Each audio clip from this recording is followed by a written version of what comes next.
Bien, el aborto. Antes de empezar este tema quisiera dejar en claro un par de cosas. Primero, esta es mi postura acerca del aborto. Por ende, como es una opinión personal, es ampliamente debatible porque no pretendo convencer a nadie con mis argumentos. Lo que pretendo aquí, o más bien el objetivo, es fomentar el pensamiento crítico, es decir, que las personas puedan formarse una idea, una noción, una postura de un tema tan complejo como es el aborto, porque hoy en día cuando se discute de este tema en redes sociales es desde una postura muy tonta, infantil, reduccionista y polarizada en el sentido de que, ok, soy pro vida porque defiendo todas las vidas por igual, o soy pro aborto porque defiendo las libertades de la mujer en cualquier situación y cualquier implicación, y el tema no es tan simple. Si fuese tan simple, pues no habría nada que discutir. El problema es que las personas que tocan este tema en redes sociales no lo hacen con el fin de llegar a una síntesis del tema, sino que lo hacen para llamar la atención. Es decir, para que las personas piensen que ésta tiene una postura real del aborto y muchas veces está fundamentada en nada. Y también que este tema se ve manchado y opacado por el hecho de que las personas quieren imponer su postura en el sentido de que lo que yo creo que debería hacer la otra persona, dado mi entendimiento de la moral, mis creencias morales o mis creencias religiosas. Y aquí es cuando el tema pierde su enfoque, se crean grandes prejuicios y hace mucho daño. No quería partir de una definición del aborto por dos razones. Una, porque yo sé que ustedes ya tienen una idea o una noción de lo que es el aborto. Y dos, porque esta es una opinión y no una clase del mismo. Sin embargo, considero que en la definición hay que hacer una observación muy importante. Entonces, el aborto, su etimología deriva del latín abortus, que parte en ab, privar, y ortus, que es del nacimiento. Entonces significa privar del nacimiento. Sin embargo, en su definición se encuentra que el aborto es la interrupción voluntaria o involuntaria del embarazo antes de que el embrión o el feto estén en condiciones de vivir fuera del vientre materno. Desde aquí ya me causa problema por el hecho de que se trata de maquillar o poner en palabras bonitas lo que en realidad es el aborto, porque la palabra interrupción insinúa reanudación. Es decir, si ustedes están viendo este video y les cae una llamada a su celular, ustedes pausan el video, hacen su llamada y al terminar tienen la libertad de reanudar el video. Sin embargo, el aborto, por no cumplir esta característica, ¿por qué lo llamamos interrupción? En todo caso deberíamos de llamarlo interrupción definitiva del embarazo, o como su etimología lo dice, el privar del nacimiento. Dada la observación y como primer acercamiento, uno se tendería a preguntar, bueno, ¿y qué dicen las ciencias médicas de esto? Entonces aquí es donde voy a hacer un paréntesis porque voy a proceder a leer los datos que nos brinda la embriología dependiendo la semana de gestación en la que se encuentra el embarazo. Entonces, si ustedes ya lo saben o lo han leído, les voy a dejar en la descripción el minuto exacto en donde termino de leer y reanudo mi postura. Entonces, la embriología nos dice que todo inicia cuando al entrar el gameto del padre, que es el espermatozoide, al gameto de la madre, que es el óvulo, sus núcleos se juntan y se combinan sus ADN. A las 24 horas, el óvulo fecundado, llamado cigoto, se divide por primera vez. En unos 4 o 5 días las células ya son una buena cantidad, todas idénticas, forman un blastocisto. Si antes de estos momentos las células se separan formando dos blastocistos, darían origen a gemelos idénticos. Luego, a la primera semana se comienza a implantar en el útero. Entre la segunda y tercera semana termina la implantación y una parte de la célula formará la placenta y la otra se convertirá en el embrión. Entre las 5 y 6 semanas, las células nerviosas empiezan a mostrar actividad eléctrica y ya se puede detectar el latido del corazón. Entre las 8 y 10 semanas se conectan los hemisferios cerebrales, aparecen los primeros reflejos. Durante todo este primer periodo, el feto ha sido propenso a abortos espontáneos que pueden deberse a desbalances en el sistema inmune de la madre, o a infecciones, enfermedades o sustancias tóxicas en el ambiente, incluyendo el alcohol, el tabaco o incluso el estrés. A las 12 semanas ya tiene una apariencia humana, aunque no se puede decir que piense o que sienta. A partir de esta etapa ya no es tan propenso a sufrir un aborto espontáneo. A las 16 semanas empiezan a diferenciarse los lóbulos cerebrales, se desarrolla la propiocepción. Entre las semanas 18 y 23 el feto empieza a escuchar, a oler y a saborear. A las 20 semanas se forma el tálamo que conecta la médula espinal con la corteza cerebral, pero la corteza aún no se ha formado completamente. Entre la semana 25 y 29 se forma la corteza cerebral. En este momento ya puede sentir dolor, el cerebro muestra patrones de ondas cerebrales regulares. A las 32 semanas el cerebro ya puede controlar la temperatura corporal y la respiración. Alrededor de la semana 38 puede ocurrir el nacimiento. Como observación, aún meses después de nacer, continúa un importante crecimiento de la sinapsis. y la corteza cerebral se seguirá desarrollando por varios años. Bien, dada la información, el punto que quiero tocar es el siguiente. Si bien la perspectiva médica es muy importante y en algunos aspectos decisiva, en este sin embargo no es suficiente, y me explico.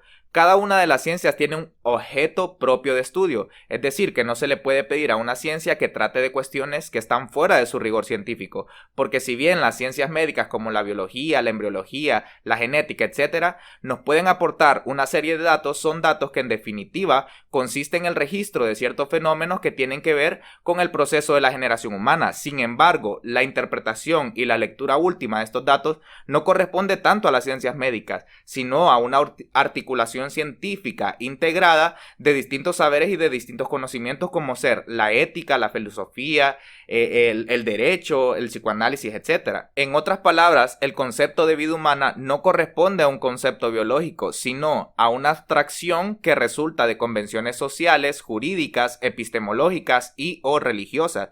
Escapa al rigor científico. Por ende, las ciencias médicas antes mencionadas no definen vida humana, es más, no les compete definir vida humana. Lo que definen es vida, que es una forma particular de la organización de la materia que cumple con dos condiciones esenciales.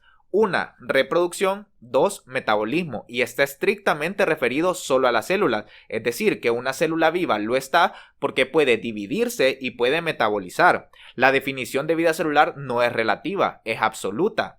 Y en efecto, están vivos las células en un embrión, también en un feto, también en un niño, también en un adulto, pero también están vivos los espermatozoides y también los óvulos que se desechan en cada menstruación. Para que entiendan mejor mi punto, les voy a dar un ejemplo. Cuando se comenzaron los trasplantes de órganos, las ciencias tuvieron que replantearse cuándo muere un ser humano, cuándo muere una persona. ¿Y por qué tuvieron que hacerlo? Claro, porque se necesitaba extraer órganos en determinadas condiciones técnicas, ya que las células en un humano muerto todavía están vivas por un tiempo no despreciable.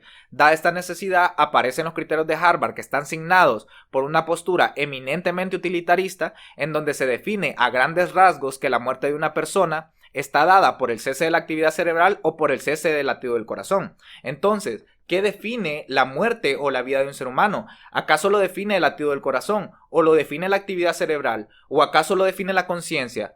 ¿O solo está signado por la célula viva, pero el blastocisto antes de la tercera semana puede que no se pegue a la pared matricial y se deseche normalmente? ¿O acaso el humano vive a las 8 semanas cuando aparecen sus primeros reflejos, aunque todavía sea incapaz de sentir?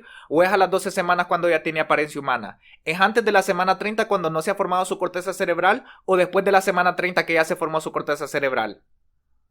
¿Me explico? Entonces, recapitulando, tenemos que entender que el término vida humana no corresponde a un concepto biológico, sino a una abstracción de convenciones sociales en donde en general no hay una búsqueda honesta de una verdad específicamente científica en el ámbito de las ciencias médicas de cuándo comienza la existencia de una vida humana, sino que lo que se busca es una ficción pseudocientífica, pseudobiológica y legal que autorice libremente, por ejemplo, políticas de aborto. Entonces, habiendo planteado esto, voy a pasar hacia la segunda área de reflexión persiguiendo este concepto de vida humana. Entonces, como primera premisa tenemos que aclarar que nadie en su sano juicio aborta por gusto, es decir, nadie dice, ok, voy a tener relaciones sexuales toda esta semana sin ningún tipo de protección para de aquí dentro de un mes o 2 meses ir a meterme un tubo y abortar. O sea, nadie hace eso. Eso ya estaríamos hablando de un problema psicótico y eso ya es otro tema. Y en segundo lugar, dado todo este planteamiento, sería que debemos de entender que hay diferentes momentos para evitar la vida. Están los anticonceptivos, el feticidio, el infanticidio, el homicidio y la eutanasia.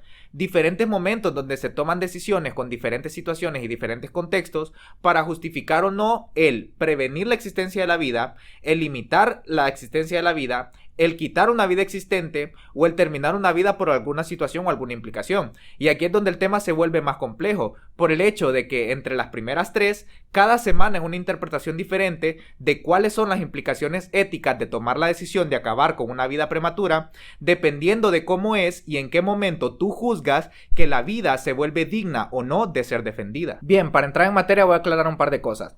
¿Acaso estamos defendiendo personas? Es decir, ¿a qué nos referimos cuando decimos es una persona o todavía no es una persona? Bien, la palabra persona viene de la etimología de máscara que se usaba en la antigüedad por griegos o romanos para representar personajes en sus teatros. Entonces, tú eres una persona, tienes una personalidad, o más bien, esta personalidad existe una vez que haces uso del lenguaje y perteneces a la sociedad y perteneces a la comunidad. Entonces, para ser una persona tiene que estar instaurada en la sociedad y ser atravesada por el lenguaje y por las cadenas significantes del lenguaje. Entonces aquí chocamos con un término sumamente complejo porque entonces no podemos decir que estamos defendiendo personas. Entonces, ¿acaso estamos defendiendo individuos? Bien, la palabra individuo viene de indivisible, es decir, que no se puede dividir. Individuo. Entonces, aquí lo que tendría que decir es que habría que ver en qué momento deja de ser individuo y se convierte en individuo. Porque si bien es cierto que son dos seres que están cohabitando en un mismo cuerpo, sin embargo, si separas al feto o al embrión demasiado antes o demasiado temprano, obviamente se van a morir porque no tienen las capacidades de ser individuales todavía. Todavía están codependientes de la madre, a la que sí se le podría considerar individual. Entonces, no son personas por el hecho de que no tienen una personalidad que los identifique en la intersubjetividad de la comunidad. O sea, no tienen esta característica de decir, yo actúo de una manera que es socialmente aceptable, reconocida, utilitarista, funcional, gratificante, etc. Y no se puede considerar necesariamente que sean individuos porque ahí habría que entender y determinar en qué momento se hace esa partidura para considerarlos como tal. Habiendo dicho esto, hay dos premisas que para mí son completamente válidas y justifican el aborto. Y es en casos de embarazos de alto riesgo y en casos de embarazos por violación. Y esto por los dos criterios fundamentales de la ética, que son firmeza y generosidad. Firmeza es esta noción que se manifiesta en la acción o deseo de cada individuo que se esfuerza por conservar su ser. Es decir, esta capacidad que tiene cada individuo por proteger su propia integridad de vida, su salud, su longevidad, su prosperidad, su reproducción, etc. Y la generosidad es esta noción que se manifiesta en cuanto cada individuo se esfuerza por defender la firmeza de los demás. Es decir, ya que pudiste asegurar tu firmeza, tienes el deber ético de ser generoso y defender la firmeza de los demás. Un ejemplo para aclarar este concepto es el del avión. Cuando un avión tiene un problema a 10.000 pies de altura y caen las mascarillas del techo, las instrucciones son: primero ponte la máscara tú y después le ayudas a las personas que no pueden ponérselas por sí solas, es decir, los ancianos, los niños, etc. Esto es un principio ético. ¿Por qué sentido? Porque una vez que aseguraste tu firmeza, tienes el deber ético de ser generoso y defender la firmeza de los demás. Porque si tú sobrevives, puedes proteger a los otros. Si tú no sobrevives, no puedes proteger a los otros. Entonces, para el primer caso, que son los embarazos de alto riesgo, la generosidad ante el ser en gestación cederá debido a la firmeza de la madre, ya que ésta se ve comprometida por el embarazo. Entonces, debería de ser tanto para la madre o la pareja como para los doctores un deber ético plantearse opciones de aborto, ya que la vida de la madre se está poniendo en riesgo. Y para el segundo caso, que son los embarazos por violación, ocurre algo parecido. ¿Cómo se le va a negar a una mujer que no tuvo la libertad, la decisión y mucho menos el deseo de quedar embarazada a plantearse opciones de aborto, si ni siquiera tuvo la posibilidad de un sentimiento de autopreservación de sus libertades y ya se vio forzada a dar un paso hacia la generosidad, siendo que el primer paso no fue respetado? Entonces, en estos dos casos, indiscutiblemente la mujer tiene que tener el derecho de plantearse opciones de aborto. Donde se vuelve más complicado es en los embarazos no deseados y en los embarazos imprudenciales. Aquí el tema se vuelve sumamente complejo, por ende, el argumento crucial que quiero decir es que se tiene que tomar sí o sí caso por caso, no se puede generalizar. Porque, por ejemplo, en el caso de embarazos no deseados, entraríamos en un tema de capacismo. Es decir, ¿qué pasa si este ser se le identifica desde la matriz que va a nacer con algún tipo de mutación que le va a impedir tener una vida? O firmeza, porque en este caso no se le impone a la madre un riesgo de su firmeza, sino que cae directamente la decisión en la generosidad. Entonces, habría que ver cómo la pareja o cómo la madre juzgan la generosidad para con la vida que van a traer al mundo. Porque en este caso, en muchos casos, estos individuos ni siquiera van a tener la capacidad de tener firmeza o la conciencia para poder decidir si desean participar de la sociedad o no. Entonces, por eso se tiene que tomar caso por caso y cada pareja debe juzgar si desean defender esta vida o no, dado que lo hacen por generosidad. Por eso, el Estado no les puede imponer a la pareja una ética, sino más bien la pareja debería de tener la libertad, la seguridad y la protección de éste para poder tomar una decisión ética. Ahora, en los embarazos imprudenciales, se tiene que aplicar la misma premisa de decir que se tiene que tomar caso por caso, porque aquí lo que se tiene es la acción popular de decir, oye, existen muchos métodos anticonceptivos, ¿por qué no te hiciste de uno antes de tener relaciones sexuales sin prudencia y ahora tener que verte en la necesidad de tomar el aborto como una opción? Entonces aquí lo que habría que decir es, ¿realmente esta mujer tuvo acceso a esos anticonceptivos? Es decir, 1. ¿Realmente esta mujer tenía la noción de todos estos métodos anticonceptivos? 2. ¿Tuvo todos los privilegios de cuidado, limpieza, confianza y ayuda para entender su cuerpo y su sexualidad? 3. ¿Tuvo acceso a educación sexual? 4. ¿Conocía todas las consecuencias del aborto para precaverse antes de caer en un embarazo imprudencial y tener que tomar la decisión tortuosa de abortar? Si la respuesta es sí, ahí sí sería cuestionable su derecho de aborto, porque tuvo todos estos elementos para precaverse y aún así fue imprudente y ahora está poniendo la vida de un individuo, dependiendo del momento de la gestación en que hablemos, en riesgo. Pero solo si tuvo todos estos elementos antes de caer en un embarazo imprudencial. El problema es que en países como Honduras, donde casi el 65% de la población vive en pobreza, más del 43% de la población vive en pobreza extrema y el índice de analfabetismo es superior al 15%, y aún así estas personas se suben en sus altos caballitos moralistas en donde piensan que al parecer todas las mujeres tienen acceso a educación sexual, educación de su propia integridad, cuerpo, sexualidad y entendimiento de la ética y a una vida digna como para que puedan tomar una decisión educada y bien informada de este tema. O sea, la edad promedio para comenzar la vida sexual en países tercermundistas es de 12 años a 16 años de edad. ¿Qué les pasa? Y lo que hacen con estas posturas radicales es que por un lado quieren que la mujer aborte porque eso representa una especie de triunfo en sí mismo, y por el otro lado en el sentido de decir, no, todavía tenemos la adopción, hay que salvar las dos vidas, sin importar si el niño va a tener acceso a educación, acceso a un buen trabajo, acceso a una familia, acceso a una vida digna, acceso a amor social, sino abandonarlo a un sistema de adopción en un país donde hay más de 200,000 niños huérfanos y otras decenas de miles en espera de una adopción y solo se han adoptado 240 en los últimos 5 años. Eso para mí es hipocresía. Incluso el otro día, viendo debates sobre el tema, alguien decía que tocar el tema de la educación en el aborto era salirse del mismo por el hecho de que ambos bandos estaban de acuerdo en que la educación era necesaria. Y hacía la analogía, según él, en que era lo mismo decir que para tener menos accidentes de tránsito hay que enseñar más educación vial. Y eso solo reveló que no sabía absolutamente nada del por qué se toca el tema de la educación en el aborto. Y es: si no cambias la educación y las condiciones materiales en donde viven todas estas personas, no puedes criminalizar el aborto y no puedes tener una discusión moralista sobre la criminalización del aborto. Es completamente absurdo. Y las 3 conclusiones que quiero hacer acerca del tema son las siguientes y quiero que pensemos en ello. En primer lugar, no se puede decir que el aborto sea 100% seguro porque cualquier intrusión en el cuerpo humano es rechazada por este, ya sea el aborto o cualquier otro tipo de cirugía. Pero lo que sí se puede hacer es mejorar las condiciones en las que éstas se practican para evitar infecciones y malas prácticas.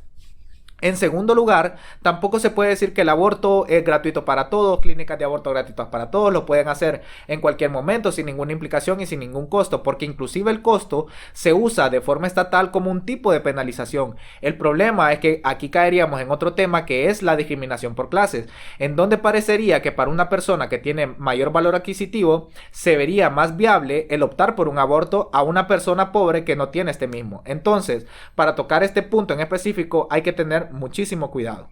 Y en tercer lugar, quería dejar un recordatorio de 3 puntos, de 3 premisas. Y son, en primero, el aborto se tiene que tomar caso por caso, sin generalizar. En segundo punto, las mujeres que se van a realizar un aborto tienen que conocer todas sus implicaciones y todas sus consecuencias, porque este deja grandes traumas, tanto físicos como psicológicos. Las mujeres se ven envueltas en depresión posaborto, sentimientos de culpa, baja autoestima, etc. Y en tercer lugar, tenemos que entender que el aborto en ningún momento se recomienda, sin embargo, tiene que ser una opción.